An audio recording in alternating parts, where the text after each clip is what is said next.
حاوی ہو جاتا ہے یا کسی پہ قبضہ کر لیتا ہے تو وہ عموماً ہم نے دیکھا ہے کہ وہاں پہ وہ تہس نہس کر دیتا ہے، جو فصلیں ہوتی ہیں ان کو جلانے کی طرف آ جاتا ہے، یعنی اپنے اقتدار کو قائم کرنے کے لیے جو ان سے ہوتا ہے وہ کرتے ہیں۔ ہم نے مسلمانوں کو بھی دیکھا، یعنی مسلم جو ریاستیں بنی ان کے اندر بھی یہی کچھ تھا۔ تو یہاں پہ جو ان کی اس چیز کو بیان کیا جا رہا ہے، جبکہ ہم نے دیکھا مسلمانوں کا رویہ بھی بالکل اسی طرح ہی تھا، تو اگر یہ غلط تھا تو پھر مسلم ریاستیں اس طرح کیوں کرتی رہی ہیں؟ دیکھیے، پہلی بات تو یہ ہے کہ قرآن مجید میں یہ جب بیان ہو رہا ہے تو یہ حضرت ہود علیہ السلام کی قوم ہے، اور ان کا جو رویہ ہے اس کو قرآن پاک نے بیان کیا ہے۔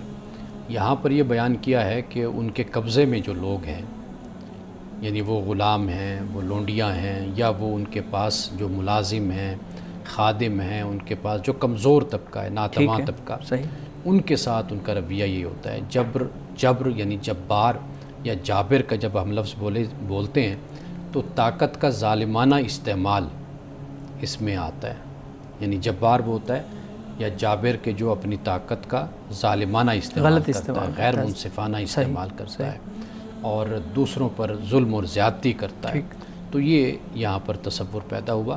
باقی یہ ہے کہ آپ دیکھیے کہ رسول اللہ صلی اللہ علیہ وسلم جب ایک جنگ میں تھے آپ، تو جب جنگ ختم ہوئی تو آپ نے ایک عورت کی لاش کو دیکھا، تو آپ نے اس پر بڑی ناراضگی کا آپ نے اظہار فرمایا، اور آپ نے علل اعلان اپنے صحابہ کو اس بات کا حکم دیا کہ آئندہ کسی خاتون کو قتل نہیں کیا جائے گا، کسی بچے کو قتل نہیں کیا جائے گا، کسی بوڑھے کو قتل نہیں کیا جائے گا، درختوں کو، باغات کو اجاڑا نہیں جائے گا، کاٹا نہیں جائے گا درختوں کو، آپ نے یہ حکم جاری فرمایا، اور یہ آپ نے اس بات کو پسند نہیں کیا۔ یہ تو ہے اسلام کی تعلیم، اور صحابہ نے اس پر عمل کیا۔ اگر کوئی غلطی ہوئی، پہلے ہوئی، رسول اللہ صلی اللہ علیہ وسلم نے جب ان کو سمجھا دیا، بتا دیا، تو پھر اس کے بعد ایسا نہیں ہوا۔ تو تعلیم علیحدہ ہوتی ہے، جو اہل مذہب ہوتے ہیں ان کا کردار دوسری بات ہے، عمل جو ہوتا ہے اہل مذہب کا کردار اور عمل وہ مذہب کی روشنی میں دیکھا جاتا ہے، تو وہ ہمارے لیے حجت نہیں ہے۔ ہمارے لیے حجت تو قرآن ہے، اور اصل تعلیم اللہ صلی اللہ علیہ وسلم کی جو تعلیم ہے، سیرت ہے، ہم اس کی روشنی میں سب کا جائزہ لیں گے۔ اگر مسلمان حکمران بھی یا مسلم ریاستیں بھی اگر اس طرح کا کردار ادا کرتی ہیں تو واضح بات ہے کہ ہم علل اعلان ان کو غلط کہیں گے۔ صحیح۔ اچھا، تو اب یہ قوم عاد کا جو ذکر یہاں پہ مکمل ہوا ہے، یہ اسی تسلسل میں ہے جو رسول اللہ صلی اللہ علیہ وآلہ وسلم کو مخاطب کر کے اور قریش کو مخاطب کر کے سنایا جا رہا ہے کہ وہ اقوام آئیں، ان کی طرف بھی انبیاء آئی، انہوں نے جھٹلایا اور پھر ان کو انجام کیا ہوا۔ اب میرے خیال میں غالباً قوم جو ہے نا وہ سمود کا ذکر ہوگا، لیکن ایک بات یہ یاد رکھیے کہ قریش کو یہ بھی کہا گیا قرآن مجید میں کہ تمہارے پاس اتنی طاقت اور قوت نہیں ہے جتنی طاقت اور قوت تم سے پہلوں کے پاس تھی۔ اچھا، ان اقوام کے پاس ان کو بتایا گیا قریش کو کہ اتنی طاقت، اتنی قوت، اتنا مال، اتنی دولت، اتنی ریاست، اتنا خطہ تمہارے پاس، تمہارے اقتدار میں نہیں ہے، کہ تم سے پہلوں کے پاس بہت زیادہ تھا۔ لیکن جب اللہ ان کے ساتھ یہ سلوک کرتا ہے اور ان کا وجود زمین سے مٹ جاتا ہے، جیسے ہم نے پڑھا کہ یہ قوم عاد تھی نا، کہ جس نے کہا کہ من اشد منا قوہ، کہ ہم سے بڑھ کر کون ہے طاقت۔ بالکل بالکل، اللہ تعالیٰ نے فرمایا کیا تمہیں پتہ نہیں کہ اللہ کی ذات ہے جو تم سے زیادہ قوت رکھتی ہے۔ تو یہ پہلو بھی سامنے رکھنا چاہیے، یعنی اگر انسان کے پاس کوئی طاقت اور قوت آتی ہے تو اس کا مقصد یہ ہوتا ہے کہ خدمت خلق کی جائے، اللہ کی اطاعت و فرما برداری میں اس قوت کا استعمال کیا جائے، ورنہ بڑے بڑے حکمران آتے ہیں دنیا میں اور حکومت کر کے چلے جاتے ہیں، آج ان کا کوئی نام لینے والا بھی نہیں ہے۔ تو یہ پہلو پیش نظر رکھنا چاہیے۔ بالکل صحیح ہے مولانا صاحب۔ اس سے پہلے کہ ہم آگے قوم سمود کا ذکر کریں، ہم ایک بریک لے لیں، اس کے بعد پھر ہم اس کو شروع کرتے ہیں۔ یہاں مکمل ہوا، اب آگے سورۃ الشعراء میں جہاں پہ قوم سمود کا ذکر آ رہا ہے، آیات پڑھیے گا۔ بسم اللہ الرحمن الرحیم۔ کذبت سمود المرسلین، سمود نے جھٹلایا رسولوں کو، اذ قال لهم اخوهم صالح الا تتقون، کہ جب ان کے بھائی صالح نے ان سے کہا کیا تم تقوی نہیں اختیار کرتے؟ انی لکم رسول امین، بے شک میں تمہارے لیے رسول امین ہوں، ایسا رسول کہ جو ایماندار ہے، امانتدار ہے۔ فاتقوا اللہ واطیعون، اللہ کا تقوی اختیار کرو اور میری فرما برداری کرو۔ وما اسألکم علیہ من اجر، ان اجریہ الا علی رب العالمین، کہ میں تم سے اس پہ کسی اجر کا سوال نہیں کرتا، کہ بے شک میرا اجر صرف اور صرف میرے رب العالمین پر میرا اجر ہے۔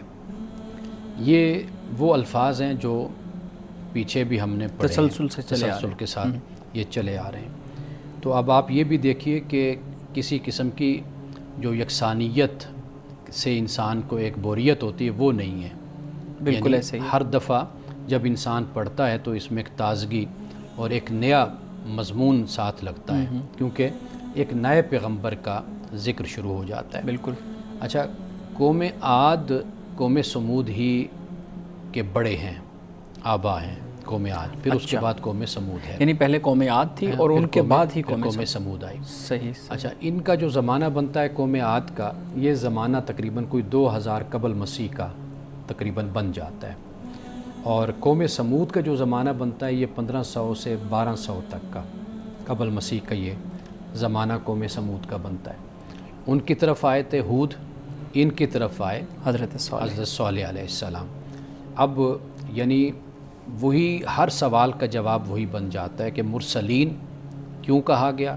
اس لیے کہ جس طرح جھٹلانے والے ایک ہی سوچ اور نظریے کے، اسی طرح جو پیغام لانے والے ہیں، پیغمبر ہیں، دین لے کر آنے والے ہیں، وہ ایک ہی دین ہے، کوئی مختلف نہیں پیغام ہے۔ تو یہ بات بھی قرآن مجید نے پہلے ایک جگہ پر بیان کی ہے کہ یہ جو لوگ انکار کرنے والے ہیں، ایسے لگتا ہے کہ یہ پہلے ان کے ساتھ کوئی مشورہ کرتے ہیں یا ان کے آپس میں کوئی بات ہوتی ہے تو ایک ہی طریقے سے انکار کرتے ہیں، ایک ہی طریقے سے ریئیکٹ کرتے ہیں، رد عمل دیتے ہیں، اور ایک ہی طریقے سے ان کا کردار ہوتا ہے۔ یعنی یہ بالکل ایسے ہے کہ جیسے انبیاء علیہ السلام کا، صلحاء کا، نیکوکاروں کا ایک کریکٹر ہوتا ہے، ایک کردار ہوتا ہے، اس میں ایک یکسانیت، اور ان کے جو جھٹلانے والے ہوتے ہیں وہ بھی اسی طرح خائن ہوتے ہیں، جھوٹے ہوتے ہیں، فریبی ہوتے ہیں، یا ان کے خلاف یعنی ان کا جو قدم ہوتا ہے وہ ظالمانہ قدم ہوتا ہے، غیر منصفانہ قدم ہوتا ہے۔ تو یعنی کریکٹر دونوں کے ایک دوسرے کے اپوزٹ ہیں، لیکن آپس میں ہم نوالا ہم پیالہ والا جو معاملہ ہوتا ہے وہ نظر آ جاتا ہے۔ صحیح۔ اور میرے خیال میں قوم سمود بھی علاقہ تقریباً ان کا وہی ہے نا جو قوم عاد کا تھا۔ دیکھیے ان کا جو علاقہ ہے نا قوم سمود کا، یہ تو ہے مدینہ اور تبوک جو علاقہ ہے اس کے درمیان، یعنی ایک علاقہ اولا اس کو کہتے ہیں، یا وادی قرا بھی اس کو کہتے ہیں۔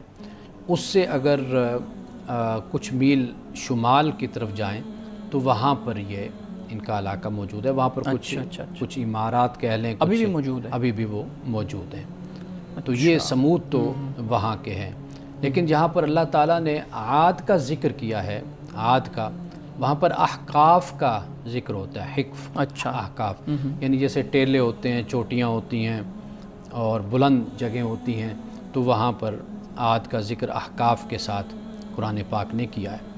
تو خیر سمود کا علاقہ یہ جو ہے جو میں نے ذکر کیا، یہ ان کا علاقہ بن جاتا ہے، اور اب بھی کچھ نشانیاں وہاں پر موجود ہیں، چونکہ جہاں اللہ نے عاد کا ذکر کیا نا، وہاں پر اللہ تعالیٰ نے سمود کا بھی ذکر کیا، جاب الصخر بالواد، بالکل صحیح، کہ وادی میں انہوں نے پتھر تراش کر بڑی عمارتیں انہوں نے بنا لی تھیں۔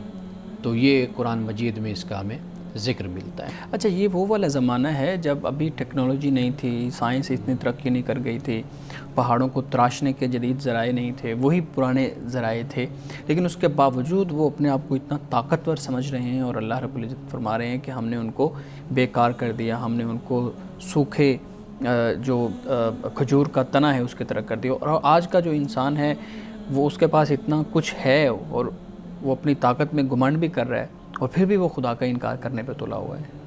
دیکھیے اپنے زمانے کے لحاظ سے انسان کہاں پر کھڑا ہے یہ دیکھا جاتا ہے نا، یعنی مثال کے طور پر آج دنیا میں مغرب ہے، تو آپ اس کو ہمارے حساب سے دیکھیں گے نا، اگر ان میں کوئی تکبر یا فخر پیدا ہوتا ہے، وہ اس لحاظ سے تو نہیں پیدا ہوتا نا کہ آنے والے وقتوں کو دیکھیں یا گزشتہ وقتوں کو دیکھیں، وہ یہ دیکھتے ہیں کہ اس وقت اقوام عالم کہاں پہ کھڑے ہیں، ہم کہاں پر کھڑے ہوئے ہیں، تعلیم میں، سائنس میں، ٹیکنالوجی میں، سیاسی استحکام میں، امن میں، خوشحالی میں کہاں پر ہم کھڑے ہوئے ہیں۔ تو وہ اس چیز سے تقابل کیا جاتا ہے نا، آنے والا وقت پتہ نہیں وہ کتنا آگے اور نکل جائے وقت۔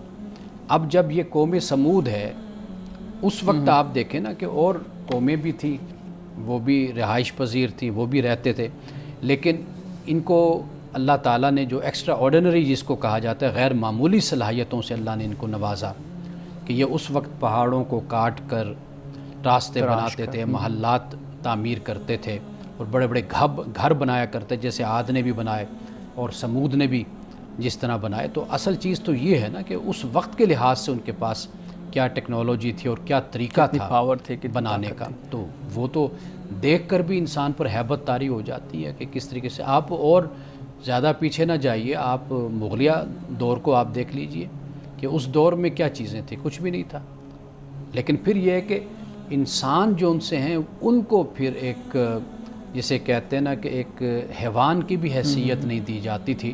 بادشاہ جب ان سے کام لیتے تھے، اب جب تاج محل بنا تو پتہ نہیں کتنے سینکڑوں اس میں مزدور جو ان سے ہیں وہ ہلاک ہوئے، ان کا پتہ بھی نہیں ہے، بلکہ یہاں تک کہا جاتا ہے کہ تاج محل جنہوں نے بنایا بعد میں ان کے ہاتھ بھی کاٹ دیے گئے کہ بھئی تاکہ یہ اس طرح کا کہیں اور شاہکار نہ بنا سکیں۔ اب یہ جو چیزیں ہیں تو انسان، اب تو مشینیں آ گئی نا، مشینیں استعمال ہوتی ہیں، اب روبوٹ آ گئے، اب اے آئی آ گیا، تو انسان کو جو استعمال کیا جاتا تھا مزدوری میں اور انسان کی جان کی کوئی قیمت نہیں ہوتی تھی، بس اپنی شان و شوکت کی قیمت ہوا کرتی تھی، تو اس لحاظ سے دیکھا جائے تو آج کا زمانہ پھر بہتر زمانہ بن جاتا ہے۔ جی، میں ایک سوال کرنا جی چاہوں گا۔ پلیز۔ آپ نے ابھی انسان کو عزت دینے کی بات کی اور ایک ریفرنس بھی دیا کہ تاریخ میں کس طرح انسانوں پر ظلم ہوتا تھا۔ آج جب ہم دیکھتے ہیں ہمارے ہاں جب لوگ مرید بنتے ہیں کسی کو عزت و تکریم بخشنا چاہتے ہیں اور اس کے ہاتھ چومتے ہیں، تو ہمیں دیکھنے کو ملتا ہے کہ جیسے ایک انسان جو ہے بہت زیادہ عزت دینے کی صورت میں اپنی عزت گنوا رہا ہے۔ تو کیا جو ہمارے ہاں عزت دینے کا جو طریقہ کار ہے اس کو تبدیل ہونے کی ضرورت ہے، اور کیا یہ غیر انسانی رویے کی جانب اشارہ کرتا ہے؟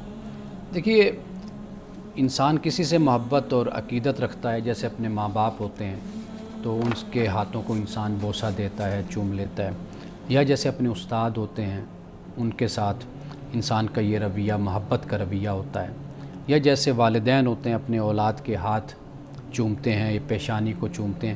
تو جہاں پر محبت ہوتی ہے، پیار ہوتا ہے، شفقت ہوتی ہے، تو وہاں پر محبت کا اپنا ایک اظہار بھی ہوتا ہے، تو اس پر تو کوئی اس طرح کی پابندی نہیں ہے کہ انسان اپنی محبت کا اظہار نہیں کر سکتا۔ اصل معاملہ وہاں پر آتا ہے کہ جہاں پر لوگوں کو غلام بنایا جاتا ہے اور جہاں پر ایک شخص جو ان سا ہے وہ اپنے آپ کو اس جگہ پر بٹھاتا ہے جہاں پر لوگوں سے اس کا تقاضا یہ ہوتا ہے کہ لوگ اس کو سجدہ کریں یا اس کے پاؤں چومیں یا اس کے ہاتھ چومیں یا اس کو بڑا سمجھیں، تو یہ جو اصل چیز ہے یہ ہے جس سے اسلام منع کرتا ہے۔ باقی جہاں محبت ہے، جہاں شفقت ہے، جہاں پیار ہے، وہاں پر اس کا اظہار بھی انسان کرتا ہے، اور اس کے پھر طریقے مختلف ہیں۔ طریقے مختلف ہیں، جیسے میں نے بتایا کہ استاد کا ہاتھ چوم لیا جاتا ہے، ماں باپ کے ہاتھ انسان چومتا ہے، ماں باپ بھی اولاد کو چومتے ہیں، تو وہ ایک علیحدہ چیز ہو جاتی ہے۔ لیکن باقاعدہ رسم بنا کر، جس طرح کوئی وڈیرا کہے کہ جی بھئی یہ آیا ہے تو یہ کیوں کھڑا رہا، یہ جھکا کیوں نہیں، اس نے میرے ہاتھ کیوں نہیں چومے، میرے پاؤں پہ ہاتھ کیوں نہیں لگایا، یہ جو رسم و رواج ہے جس سے انسانوں کو غلام بنایا جاتا ہے، یہ غلط ہے، یہ ناجائز ہے۔ صحیح۔ ہمارے صاحب میرے خیال میں ہم یہیں تک رکھتے ہیں قرآن پاک کی جو آیات ہیں، چونکہ ہمارے پاس کچھ متفرق سوالات بھی ہوتے ہیں تو میں چاہوں گا کہ ان پہ بھی ہم بات کریں۔ ناظرین کی طرف سے ایک سوال آیا ہے، وہ کہہ رہے ہیں جی ہم آپ کا پروگرام ہم نے سنا ہے اور آپ نے اس پہ گفتگو کی کہ رسول اللہ صلی اللہ علیہ وآلہ وسلم نے ایک صحابیہ کو اختیار دیا کہ وہ اپنا نکاح خود کر سکتی ہے۔ حدیث کی روشنی میں کیا ہم کہہ سکتے ہیں کہ آج کل جو بچیاں بیٹیاں اپنی مرضی سے نکاح کر لیتی ہیں تو کیا یہ جائز ہے؟ حالانکہ ایک دوسری حدیث کی روح سے اس کو باطل قرار دیا گیا ہے اور بتایا گیا ہے کہ نکاح جو بچیاں اپنا خود کر لیتی ہیں، خاص طور پہ باکرہ، ان کا نکاح ولی کی اجازت کے بغیر نہیں ہوتا۔ اس کا آپ کیا جواب دیں گے؟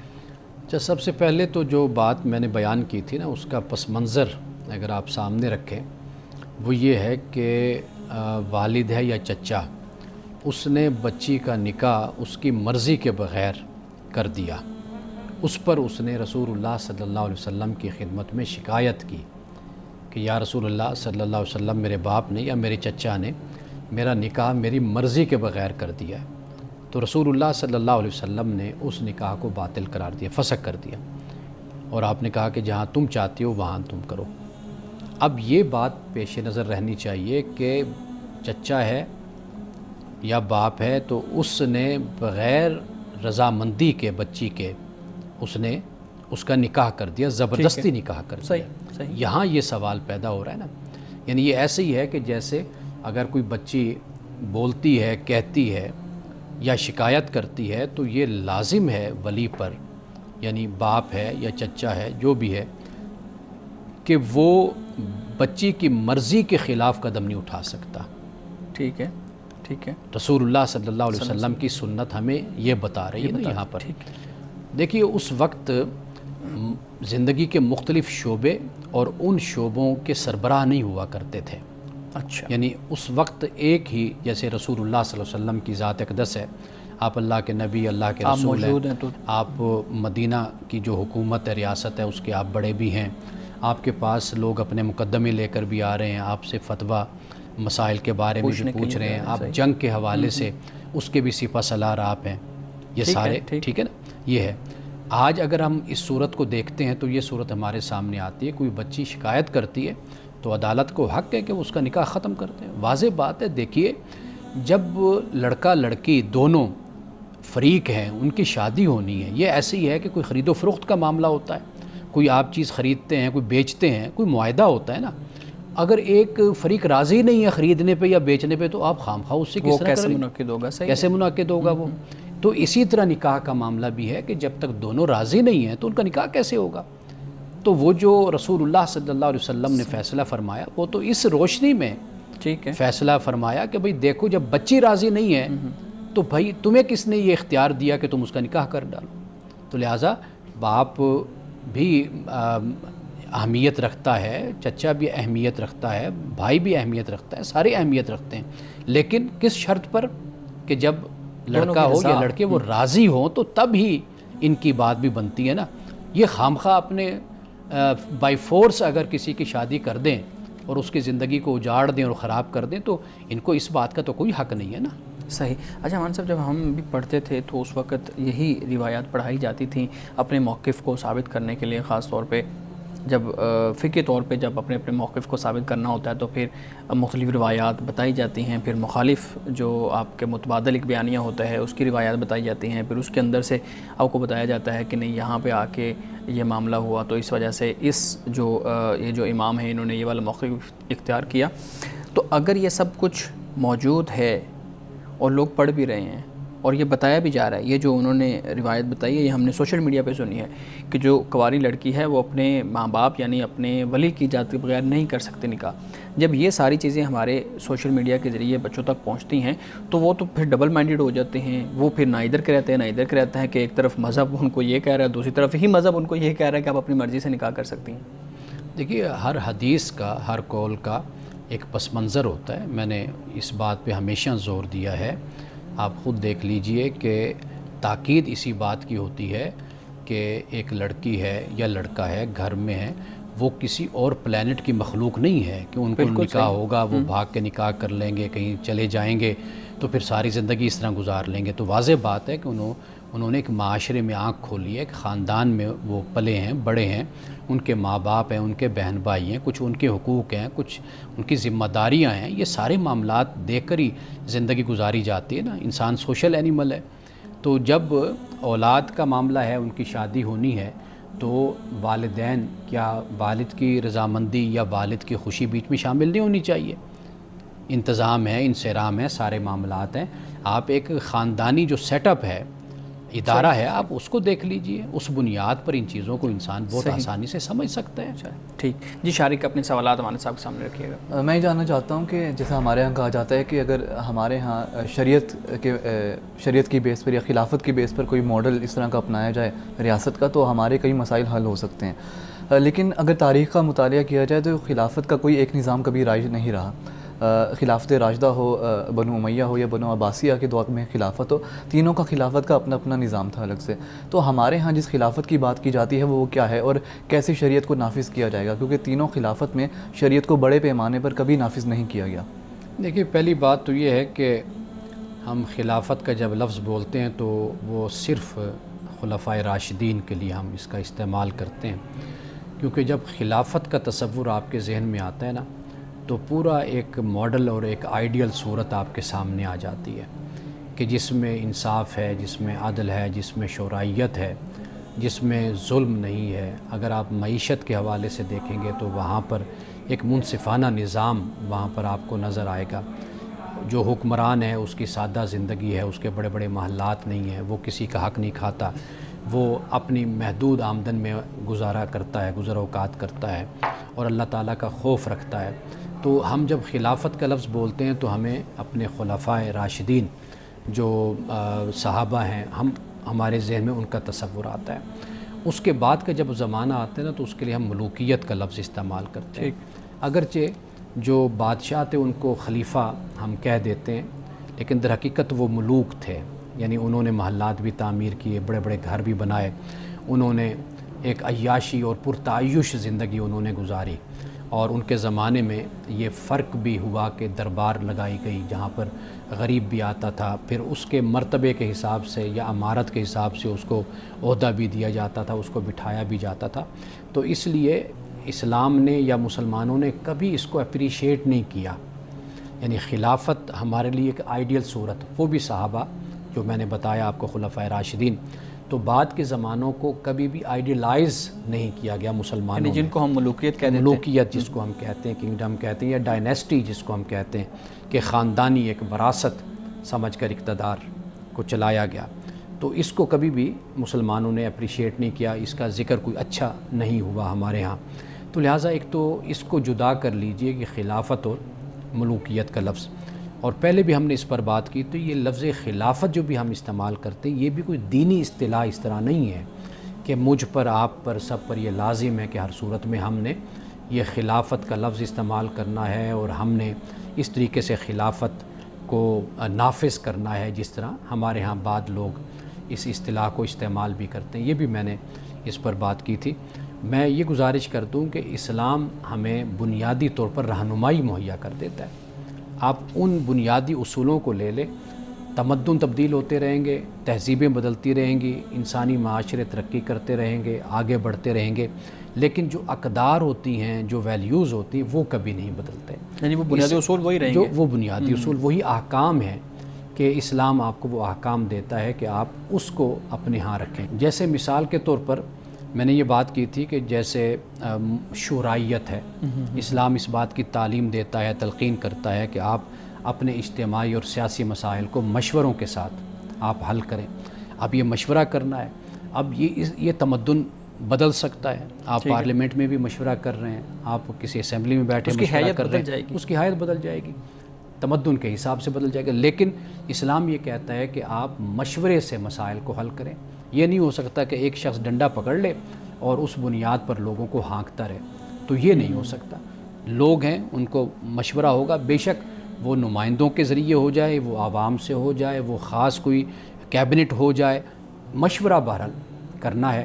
اسی طرح اسلام دیگر اور بھی اس حوالے سے ہماری رہنمائی کر دیتا ہے۔ تو میں نے یہ عرض کیا کہ بنیاد کو بس آپ تھامیے، باقی سٹرکچر جو ہے، ہیئت قضائیہ جو ہے، وہ پھر وہ حالات اور کے مطابق تبدیل ہوتی رہے گی۔ صحیح۔ آپ نے ابھی ذکر کیا شورا کے حوالے سے کہ مشاورت ہونی چاہیے کسی بھی فیصلے سے پہلے، اسلام اس کی تلقین کرتا ہے۔ جو آج ہمارے پاس جمہوریت کا نظام ہے، کیا یہ بھی شورا سے مماثلت نہیں رکھتا؟ دیکھیے یہ بالکل اسی سے مماثلت رکھتا ہے، اور ہم نے اپنی اسمبلی میں یا جو ہم نے قانون بنایا یا جو کانسٹیٹیوشن بنایا گیا، اب دیکھیے کہ اس کی پہلی کلوز اور پہلی پیشانی پر یہ لکھا ہوا ہے کہ قرآن و سنت کے مطابق قوانین بنائے جائیں گے، یعنی کوئی بھی قانون قرآن و سنت کے خلاف نہیں بنایا جائے گا۔ تو مسلمان کا یہی تقاضا ہوتا ہے، جیسے کسی پروگرام میں ہم نے یہ بات کی تھی، جہاں پر ایک بڑی تعداد کسی بھی نظریے کی یا عقیدے کی اکٹھی رہتی ہے، تو واضح بات ہے کہ وہ پھر یہ چاہتے ہیں کہ اپنا ایک نظم قائم کریں۔ وہ سیاسی حوالے سے بھی ہوتا ہے، حکومتی حوالے سے بھی ہوتا ہے، تو وہ اپنا ایک نظم قائم کر لیتے ہیں۔ تو یہی معاملہ ہے کہ پاکستان میں اگر اکثریت مسلمانوں کی ہے تو انہوں نے اپنا ایک نظم قائم کیا ہے، تو اس میں جمہوریت بالکل وہی شورائیت ہے، وہی نظام ہے۔ اور معلوم نہیں کہ ہمارے ہاں جمہوریت کی مخالفت کس بنیاد پر کی جاتی ہے۔ دیکھیے پھر ہم ایک اور غلطی یہ کرتے ہیں، میں ترکی گیا تو وہاں پر اتا ترک کا جہاں پہ اس کی قبر ہے، ٹھیک ہے، تو اس کے نیچے یہ بہت بڑا جملہ لکھا ہوا ہے کہ عوام سب سے بڑی طاقت ہے. بالکل صحیح ہے. ٹھیک ہے، سب سے بڑی طاقت عوام. اس جملے کا کیا مذہب سے کیا ٹکراؤ اور کیا تصادم ہو سکتا ہے؟ آپ کیوں خام خواہ ایک چیز کو، آپ ایک بات کو آپ مذہب کے خلاف لے آتے ہیں؟ زمین پر واضح بات ہے کہ سب سے بڑی طاقت ہے ہی عوام کی. فیصلہ کے لیے کرنے قوانین بننے ہیں، فیصلہ اصول کرنے بننے میں ہیں. ہر چیز میں عوام ہی کی طاقت ہوتی ہے. وہ جو کسی زمانے میں بھٹو صاحب کا یہ نعرہ ہوتا تھا کہ طاقت کا سرچشمہ عوام ہے، تو اس میں کوئی شک نہیں کہ طاقت کا سرچشمہ عوام ہی ہوتی ہے. آپ جو بھی فیصلہ کریں گے، جہاں پر آپ عوام کی رائے کو یا اجتماعی شعور کو آپ پامال کریں گے، تو اس معاشرے میں پھر کچھ بھی نہیں رہتا، انتشار ہی انتشار ہوتا ہے.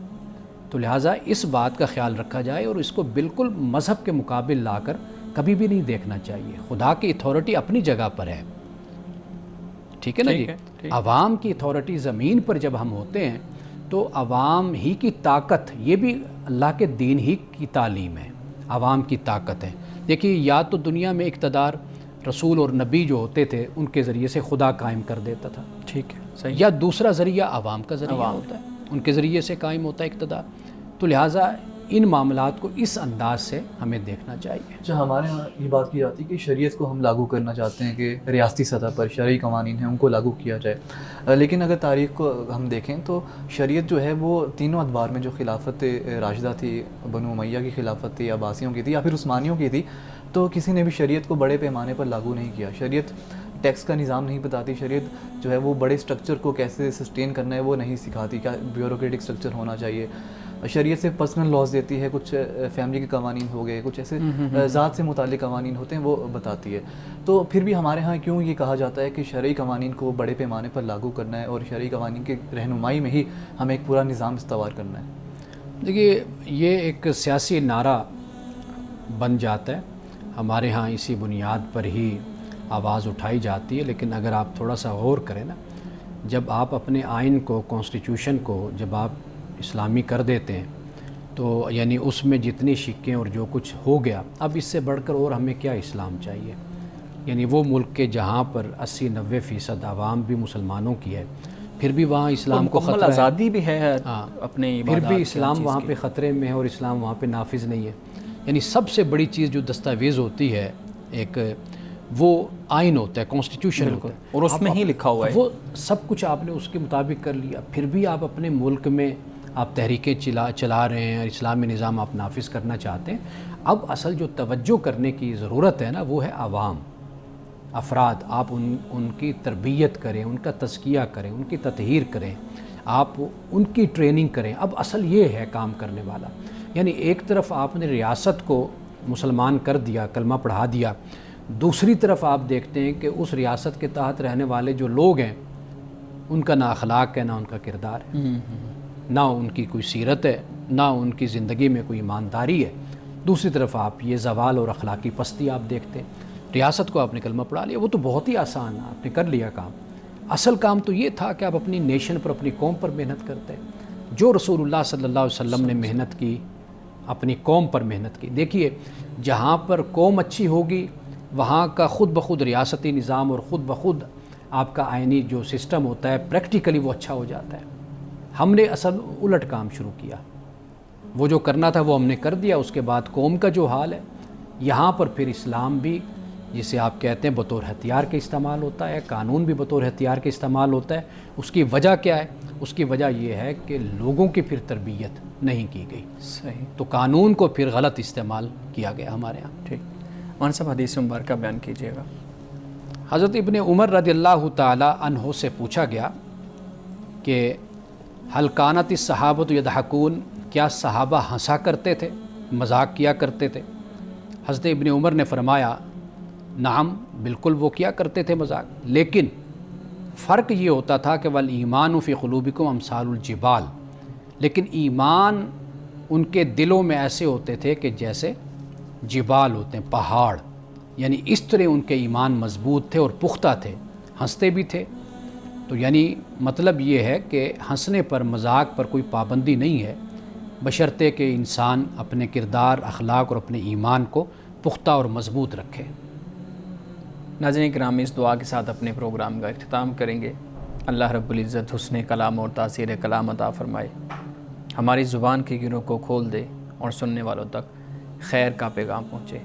اجازت دیجیے، خدا حافظ۔